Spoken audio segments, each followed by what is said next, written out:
जाता था। 11वीं मिनट में वो एकाशना के स्थान पर नहीं बैठे होते थे, केवल रोटी और दूध खा लिया, खत्म, एकाशना पूरा। और अभी तो एकाशना करें तो हम 3 टाइम का अभी पर्यूषण की एकाशना करवाएंगे ना।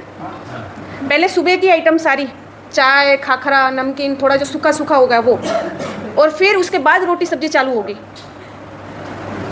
और अगर पता पड़ेगा कि और कोई नई आइटम बन रही है, हाँ थोड़ी देर में बैठ रहा हूँ, कोई बात नहीं, आने दो आने दो, तब हम किस लिए कर रहे हैं ना, वो लक्ष्य नहीं है।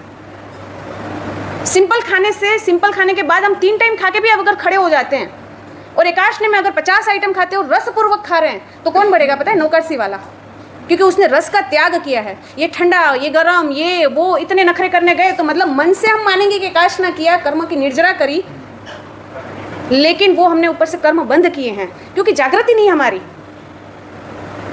2 द्रव्य का एकाशना करना ये हमारा नियम। और एक प्रेम सूरी महाराज का एक और नियम था, एक कवल लिया, रोटी और दाल में डुबा के कवल लिया, खाया, और उनका नियम, अगर मुंह में वो कवल डाला, उसके बाद अगर ये तरफ गया तो एक ही तरफ से चबा के वो नीचे उतार देना, उस उधर से इधर नहीं लाना।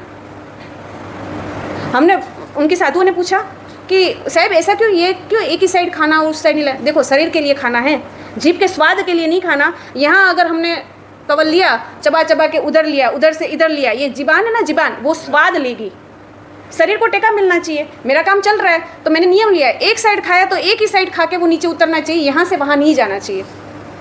वो राग न होने के कारण हमें तो कर्म बांधने नहीं है, हमने कर्म की निर्जरा करनी है। कितनी समझ होगी, क्या समझ होगी ये? तप किसका नाम है? इच्छा का निरोध किया।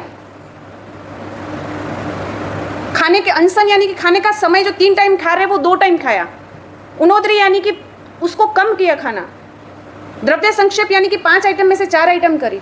रस त्याग किया यानी कि बिल्कुल आस्वाद लिए बिना, शरीर को चाहिए और रेगुलर में 2-3 आइटम ही बनते हैं, वो ये गिना जाएगा।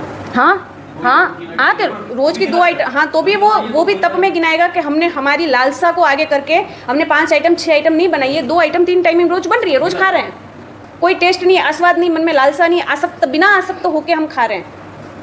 लेकिन उसमें भी अगर 2 आइटम में भी अगर रोटी और सब्जी में हमने रोटी ठंडी आई और हमने ये बोला कि ये क्या ठंडी ठंडी रोटी, टूटती भी नहीं है, तो उसमें भी है ना आपका त्याग, वो नहीं कहलाएगा, वो रस त्याग नहीं कहलाएगा।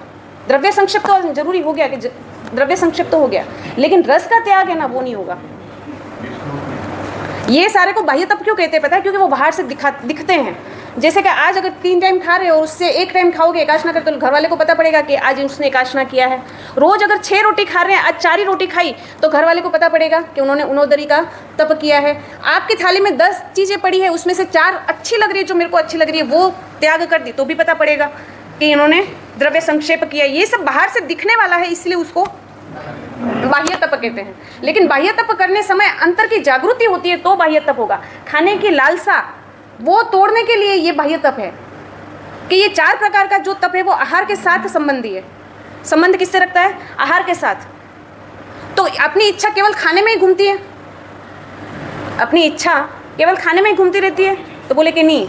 5वें प्रकार का तप है संलीनता। संलीनता यानी कि क्या? लीनता। लीन यानी कि गुप्त रखना, गोपना। अंगोपांग संलीनता, इंद्रिय संलीनता, मन संलीनता और काय संलीनता। अंगोपांग संलीनता सबसे पहले कि शरीर के अंग को बार बार हिलाना नहीं, स्थिर रखना, वो भी एक प्रकार का तप है। जैसे कि प्रवचन सुनने बैठे हैं हम, नीचे बैठना है, हमको पालकी मार के बैठना है, क्या पता है कि 1 घंटे व्याख्यान चलने वाला है, तो हमने नियम लिया जब तक व्याख्यान पूरा नहीं होगा तब तक मेरे अंग को हिलाऊंगा नहीं। नहीं, वही धीरे धीरे उसकी प्रैक्टिस करनी है।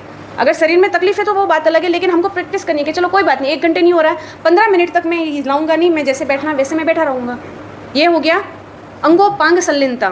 संकल्प किया हमने 2 घंटे का, अगर रविवार को प्रवचन चल रहा है 3 घंटे का, इतना समय हम नहीं रह पा रहे हैं, तो लिमिट मर्यादा से हमने ये संलीनता तप किया कि इतने समय तक अंगोपांग को नहीं हिलाऊंगा, कि जब तक सर्वमंगल नहीं हो रहा है तब तक मैं अंगोपांग को हिलाऊंगा नहीं, भले ही दुख रहे तो दुख ना दो, लेकिन मेरे को ऐसे ही बैठना है। इच्छा हुई हिलाने की, लेकिन उसको अटकाया, निरोध किया, कर्म की निर्जरा हुई, संलीनता नाम का तप किया हमने। अब आप बोल रहे हो कि तप नहीं हो रहा हमसे, कुछ और दिखाओ ना। तपश्चर्या नहीं हो रही, कोई नहीं, मुको पंचायत, ये संलीनता तप कर लो, अंगों पांगों को संलीनता करके, वो तो हो सकता है हम कि रोज एक सामयिक कर रहे हैं, ये सामयिक कर रहे हैं तो वो नियम कि जिस मुद्रा में बैठ रहे हैं माला गिनने के लिए, तो ये ही मुद्रा में मैं माला का पूरा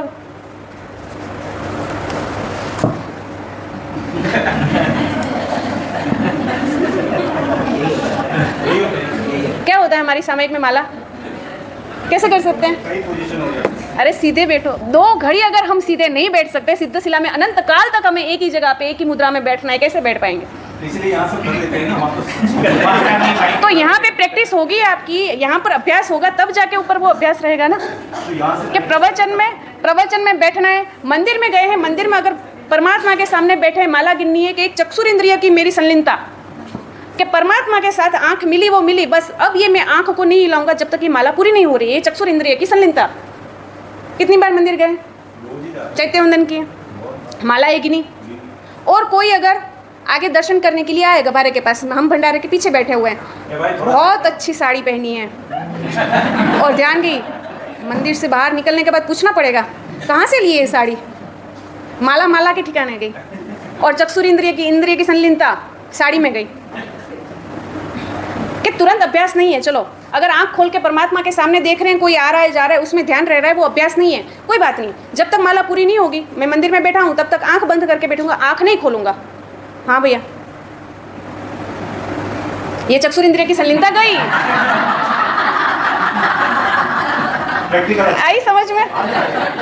अब माला गिन रहे मंदिर में माला गिन रहे और पीछे से आवाज आई और माला, बस ये चक्षुर इंद्रिय की संलीनता गई। ये स्थिरता का अभ्यास हमारा, ये स्थिरता का हमें अभ्यास करना है कि बैठे हैं जो बैठे हैं, पीछे से कितनी कुर्सी चढ़ कितने भी आए लोग, एक दृष्टि यहाँ मतलब यहाँ परमात्मा के सामने, मतलब परमात्मा के सामने, वहां से मेरे को हटानी नहीं है, कहीं आसपास मुझे नहीं देखना। कर सकते हैं इतना? कोशिश करेंगे। इजी है। टीवी देखने बैठते हैं ना, कोई बुलाते हैं ना, हाँ 1 मिनट रुक, तो भी क्या हो रहा है? हाँ, यहाँ पे पानी का गिलास कोई देता है? कितनी संलीनता।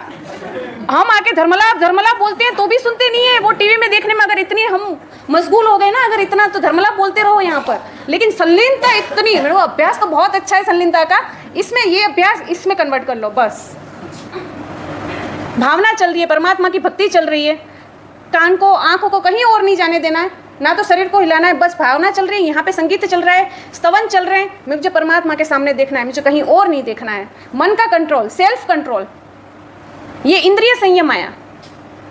अंगोपांग का संलीनता, मन की संलीनता, मन को कहीं भटकने नहीं देना।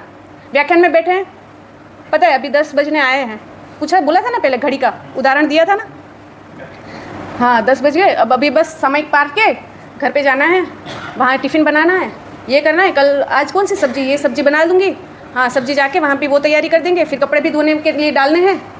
काम वाली आई होगी, नहीं आई होगी, आई होगी तो भी पता नहीं, मैं तो घर को लॉक लगा कर आई हूँ, चाबी पता नहीं, वो काम अगर चली जाएगी तो सारा काम मुझे करना पड़ेगा। ये सारे विचार, मन का कंट्रोल गया, संलीनता गई। संडे को तो क्या होता है, संडे को तो नहीं, अगर मान लो कि आम दिन के लिए कोई प्रोग्राम हुआ 2 घंटे का, 3 घंटे का, और कभी यहाँ पे स्तवन या गीत चालू हुआ, तो क्या होता है पता है, हमने ये भी देखा है कि यहाँ पर संगीत चालू हुआ और बाहर जाके सेंसर कितना हुआ, मोबाइल में वो देख लेते हैं। अगर यहाँ पे संगीत चालू हुआ या बीच में थोड़ा सा ब्रेक मिला, किसी का व्हाट्सएप तो नहीं आया, और वो देख लेते हैं। तो ये एक मन का संयम, संलीनता है कि मन को कंट्रोल में रखना। कसाय संलीनता भी होती है कि क्रोध में उठने नहीं देना। संलीनता इतनी रखनी कि एक कंट्रोल किया, मंदिर में और उपाश्रय में जब भी मैं होऊंगा, किसी भी प्रकार का क्रोध कभी भी नहीं करूंगा। ये संलीनता कसाय का, कि कुछ भी होगा मैं लोभ को आने नहीं दूंगा, कुछ भी होगा मैं माया कपट मान को नहीं आने दूंगा। ये हुई कसाय की संलीनता।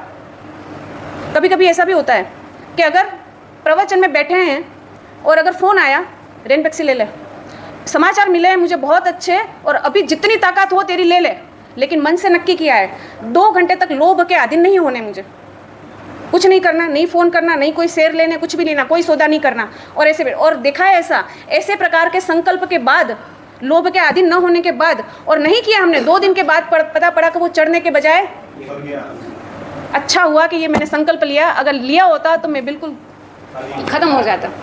तो ये संकल्प का प्रभाव इतने कई बार ऐसे देखा। ये अभी प्लेन टेस्ट हुआ ना, तो नहीं बोलते वो कि अच्छा हुआ कि ये मेरी टिकट कैंसिल हो गई, वो प्लेन में मैं नहीं बैठा। तो ये संकल्प के कारण भी ऐसा होता है कई बार कि कोई भी उतार चढ़ाव होते हैं, लेकिन उस समय पर संकल्प के कारण हम रुक गए। एक वो वालिया लुटारे की कहानी आती है कि वो अपनी बहन को, वो कोई रंगमंच पे कोई नाटक करने के लिए उसकी पत्नी और उसकी बहन गई हुई थी, और उसकी बहन जो है ना वो पुरुष वेश धारण करके नाटिका में भाग लिया था, और घर पर लेट हो गया। तो लेट हुआ तो आते ही दोनों ऐसे ही सो गए, और वो जो चोर था, लुटेरा था, वो बाहर से आया, उसकी पत्नी को देखा कि ये कोई पर पुरुष के साथ सोई हुई। पता नहीं था उसको कि ये मेरी बहन है और पुरुष वेश उसने धारण किया है, और तुरंत तलवार उठाई और मारने के लिए। लेकिन उसने, मुनि भगवंत ने उसको एक नियम दिया था, जब भी क्रोध उठे, जब भी हथियार तू उठाए, तब 12 नौकार गिन के और पीछे 12 कदम चलना है तेरे को, फिर वो उसका हथियार का उपयोग करना है। वो 12 कदम पीछे हटा, 12 कदम पीछे हटने की वजह वो वहाँ पे घर ऐसा था नीचे वाला, तलवार उठाई, वहाँ पे आवाज़ आई ऊपर, और वो बहन तुरंत उठ गई, बोले खम्मा मारा वीरा। और उसको पता ये तो मेरी बहन की आवाज़, ये संकल्प के कारण ये बच गया, ये हत्या होने से बच गई। अनशन, उनोदरी, द्रव्य संक्षेप, रसत्याग, संलीनता, और अभी छठा एक बाकी है, काय क्लेश, वो कर लेंगे हम। अब भीमसेन हरिश्चंद्र कहाँ पहुंचे थे पता है? कहाँ पहुंचे थे? नहाने गए थे, चोरी हुआ या क्या हुआ? नदी किनारे नहाने के लिए गया, और आसपास देख लिया कि कोई चोर चक्के कोई कुछ नहीं है, और उसने सामान